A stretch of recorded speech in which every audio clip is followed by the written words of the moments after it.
Welcome back. I'm Dr. Cheek and I'm a licensed clinical psychologist. And today we're going to talk a little bit about how do we control our emotional responses or our emotional reactivity to certain situations. How do I keep myself from having what I might consider an emotional outburst? What does it look like for me to truly have control or manage my difficult emotions or my emotions when they become uncomfortable? Now, first we got to understand, what does it mean to control our emotions? When we control our emotions, it means that we are able to handle or learn how to manage the difficult or upsetting emotions that we sometimes feel as it relates to a situation or something happening around us. And it means to learn to allow yourself to have those uncomfortable or those negative emotions, but at the same time, not behaving in a way that you may regret and behaving in a way that you want to behave as it relates to dealing with or having to deal with a difficult situation. That's what it means to be in control of our emotions. It doesn't mean to restrict or suppress or stunt our emotions in any way. It doesn't mean that we're using our emotions to manipulate others. It simply means that we are learning to manage our emotions by allowing ourselves to feel those uncomfortable emotions while at the same time having a behavioral response that is more based on how we're thinking about a situation as opposed to the emotional reactivity or what the emotion is telling us to do. Now, there are 4 steps that we can follow in order to better manage or control our emotions. I'm going to go through each step and then I'm going to talk about the steps as it relates to the 3 heavy hitters when we talk about emotions that I tend to hear a lot in therapy and that we tend to talk about a lot in life in any way. And those 3 top emotions are anger, depression, or anxiety. So I'm going to talk about each one of these. So those 4 steps are: 1, to learn to acknowledge and bring awareness and acknowledgement of those less intense or those lower intense emotional responses to a situation or something that's happening in our environment. And we do this because we have a better chance of managing those less intense emotions than we do of being able to handle those more intense or those highly intense or elevated emotions. We can handle small emotions better than we can handle those really large or really big emotions that we like to talk about sometimes. Now, second step is to start to acknowledge or be aware of how those emotions are encouraging you to behave. Not necessarily the situation itself, but what is it about the situation that's causing this emotional response in you? And what is this emotional response encouraging you to do differently than what you either want to do or what you're doing in the moment? So what are my emotions encouraging me to do? Third is engage in something to help manage or mitigate the emotions that you're experiencing in that moment. So engaging in some type of self-soothing activity, some type of distraction activity, or some type of behaviorally activating, positively behaviorally activating, or healthy behaviorally activating behaviors in order to be able to calm the elevation of those less intense emotions, or even to calm the elevation of some of those kind of middle or mid-elevated emotions. And now fourth, now you get to decide, how do you want to respond to this situation? How do I want to engage in this situation? What do I want to get out of this situation? What am I hoping to achieve as it relates to me interacting with this person or this situation or whatever's happening in this moment? And you get to do this by taking the emotions out of the driver's seat and allowing that rational part of your mind, that rational part of your brain, that part of your brain that allows you to think through and organize information, you allow that to do what it is actually supposed to do and come up with a rational response, or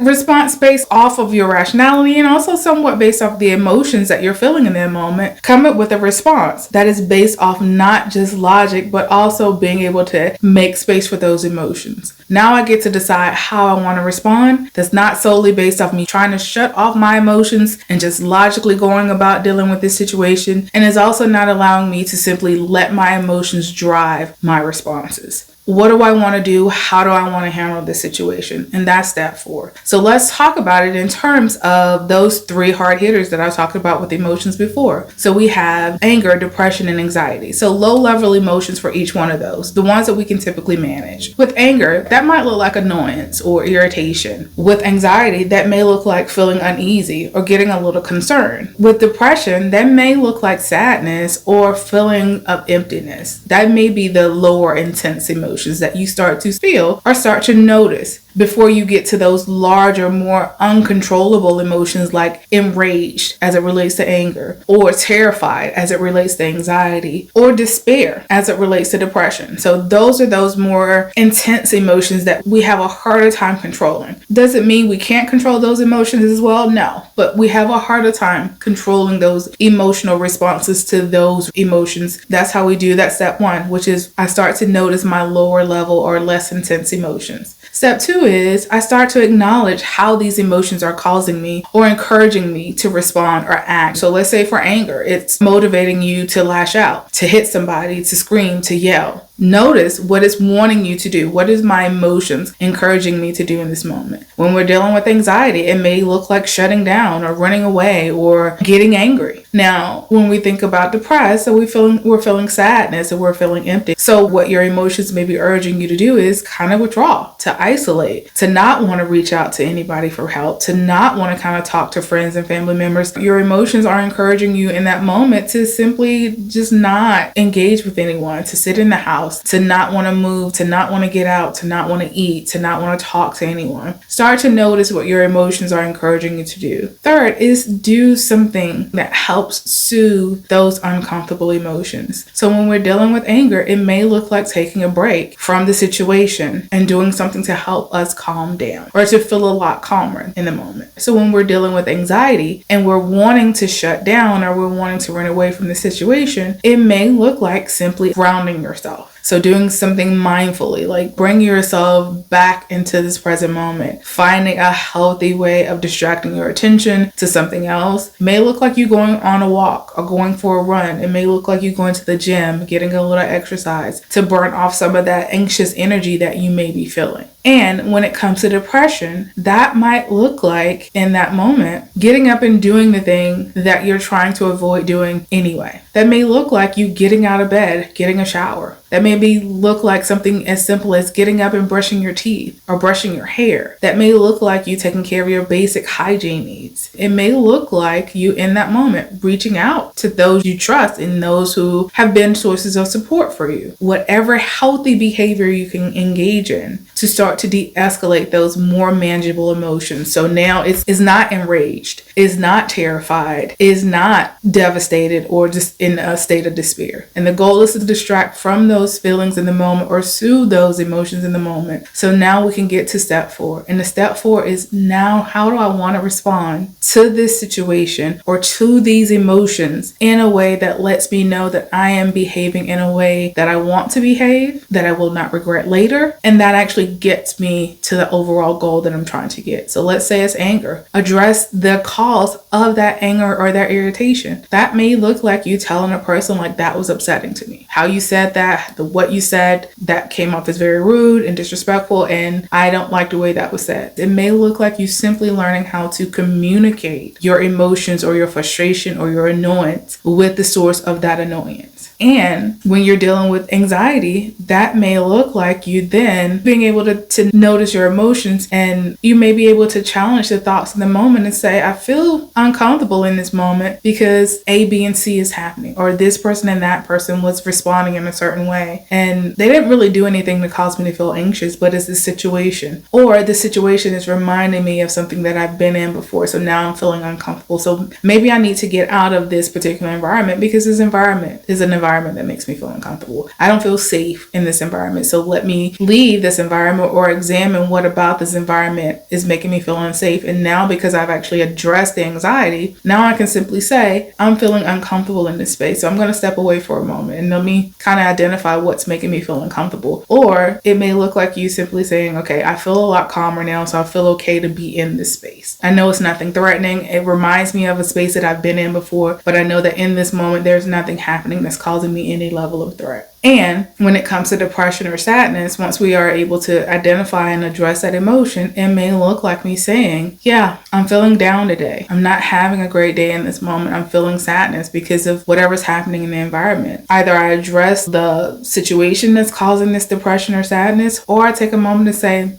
Let me do something really good for myself. Let me do something to help elevate or increase the level of joy I feel in this moment. Let me do something that kind of makes me feel better in this moment. Let me take a step back. Instead of withdrawing, let me reach out. Let me go and hang out with my pets. Let me go outside. Let me get some fresh air. Let me feel the sun on my face. Let me actually get up and do the thing that I'm saying I don't want to do. Let me tap in and do the things that I've been putting off doing because I wasn't mentally or emotionally motivated. So these are the ways that we can manage our emotions. These are the steps that we need to take in order to manage our emotions. And I'm going to be really clear. The ability to control our emotions is going to seem foreign when we first engage in that process because it's not going to come naturally. And every step that I talked about is something that you're going to have to do on purpose. And when you're first starting to do this, you're going to have to do this on purpose over and over again. And there are going to be times where you simply want to let your emotions be what they are and you respond solely based off that emotion. And you have the choice to do that. However, when we want something different out of life, when we want to behave or engage with our environment differently, we have to do some things a little bit differently. And we have to make a concerted effort and we have to actually do certain things on purpose. They will not feel like they're second nature. They will not feel like something that you do that's going to come easy. It's going to feel like you are doing something on purpose. It's going to feel like you have to think about what you're doing. It's going to feel like I have to take a step back and actually say, well, this is the steps that I'm going to take. This is what I'm going to do. And it may require multiple times of you doing that over and over again until you get to a place where it does become second nature, where you start to become aware of how you're feeling really quickly. And when you start to become aware, you let yourself have that emotion and then you think about how I want to handle it. So what I hope you take from this video today, what I hope you learn from this video today is that we can control and manage our emotions. And the only reason we're wanting to control and manage our emotions is that we want to first understand how we're feeling emotionally so we can allow ourselves to feel every emotion, even these uncomfortable negative emotions. But when we feel those uncomfortable negative emotions, we're not letting those emotions dictate how we engage with our environment. We're not letting these emotions dictate how we respond to individuals in our environment. We are taking the will on how we want to behave by being able to manage and control those emotions. And controlling our emotions doesn't mean shutting down our emotional responses. It doesn't mean suppressing our emotions. It doesn't mean appearing as if we have no emotional reactivity to a situation. It simply means that we are able to say, these are the emotional responses that I'm having. This is how my emotion is encouraging me to act. This is how I'm feeling in this moment. It doesn't feel as intense as it could be. So let me handle it now because it doesn't feel as intense as it could be. And because I'm noticing it now, let me notice how my emotions are wanting me to act, how my emotions are wanting me to respond. Then let me kind of take a step back and do something different for a moment so I can start to de-escalate even these less intense emotions. And now I can decide how I want to proceed, how I want to deal with the situation, how I want to deal with this emotion, how do I want to deal with what's happening around me in this moment. And again, this requires for you to do certain things on purpose, and it does not feel natural when we first start, and sometimes it can probably feel like a waste of time. But I will say, in due time, if you put in the effort, you can start to notice those emotions pretty quickly, and you can start to notice that you have more control of your emotions than your emotions have control over you. And that is the ultimate goal, is that we have the ability to control our emotions, and our emotions aren't simply taking the will and driving our reactions and our responses to certain situations. As always, I hope you've gotten something from this video today that was helpful, that was informative, that helps guide how you engage with your environment around you, that it helps you engage with the environment that's internally, that's happening for you emotionally. Please feel free to jot down any thoughts, questions, or comments you have below. I thank you for taking the time to listen, and I'll be seeing you again very soon.